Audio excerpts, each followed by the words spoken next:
Hello, sir. My name's Roger. I guess we're sharing. How long have you been here? Too long, mate. I hate it here. Every day is the same. Oh, that doesn't sound too challenging. What are you here for? They said it murdered 4 people, but it was all circumstantial. I was in the wrong place and all that.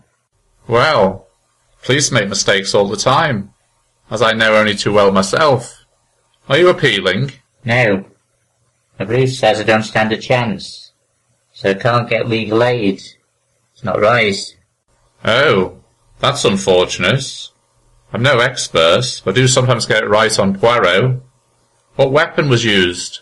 A gun and a knife. It was hardly the Chainsaw Massacre. Did you know the people? We just met. I thought the house was empty. I would have gone next door, only there was a car in the drive. So, what happened next?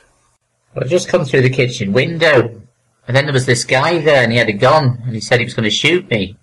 So I just dived on him. So you were defending yourself. Nothing wrong with that.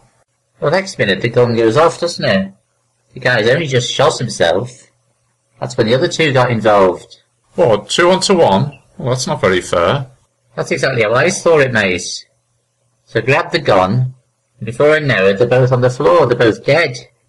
I think I must have panicked, because they found 17 bullets in one of them and 14 in the other one. Yes, but you are allowed to use reasonable force in these situations. So what happened next? That's when the woman started screaming, and next minute, she picked up a knife, hadn't she? So, did you try to reason with her? Yeah, I thought somebody might hear the screaming, so that's why I tried to restrain her. But I guess that's when her dress got all torn. Quite a struggle by all accounts, I'd say.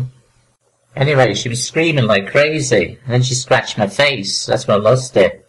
I grabbed the knife, then I caught her accidentally, but it was in the jugular, so there was blood everywhere. I couldn't stop it. I see. So things got well out of control. That's understandable, I suppose. So what happened next? Well, mate, I wasn't in a rush. The landlady was kicking me out because I was behind with the rent.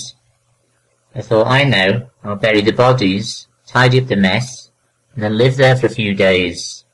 So that's exactly what I did. So how long did you stay? Well, there was this neighbour, you see. He kept coming round asking questions. I gave him a story and everything, but I wasn't buying it. Next minute the police turned up. Game was up then. Crime scene was gone, and everything then looked much worse than what it was when they found the bodies in the garden. So, what did you get? Minimum 60 years without parole. I mean, talk about a miscarriage of justice. I mean, it's not fair, is it? Wow, that makes my 5 years sound like a vacation. So what's your story, mate? You don't look like anybody from FBI's Most Wanted.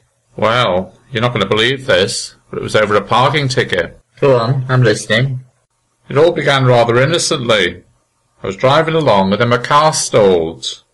I couldn't get it to start, so I just pushed it to the curb. That's when I realised I'd left my case in the office, so I had no mobile phone to call the RAC, and I had no money to pay for parking. So I just started to walk back to the office. So you got a ticket then, mate? Well, yes and no. The ticket warden was actually putting one on my car when I got back.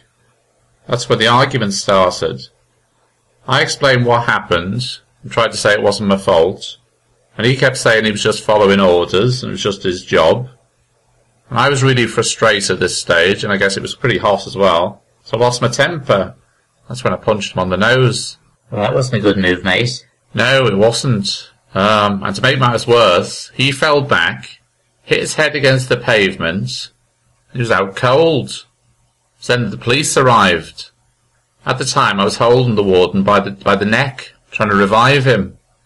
The police didn't see it like that. So, they thought you were still fighting with the warden? I guess so. That's when they tried to pull me back, and I accidentally elbowed the officer in the eye. I didn't mean it. You hit a policeman? That wasn't a good move. Not exactly. The other policeman took his stick out and started hitting me. So I reacted. I kicked him in the solar plexus. He went down like a lead balloon. 2 policemen and a traffic warden over a lousy parking ticket? That takes some doing, mate. I only wish that was everything. I called the magistrate an idiot for believing the exaggerated set of events described by the policeman. He was having none of it, and he doubled me sentence. Well, that was pretty done, mate. You're telling me. Anyway, mustn't grumble. What's the food like?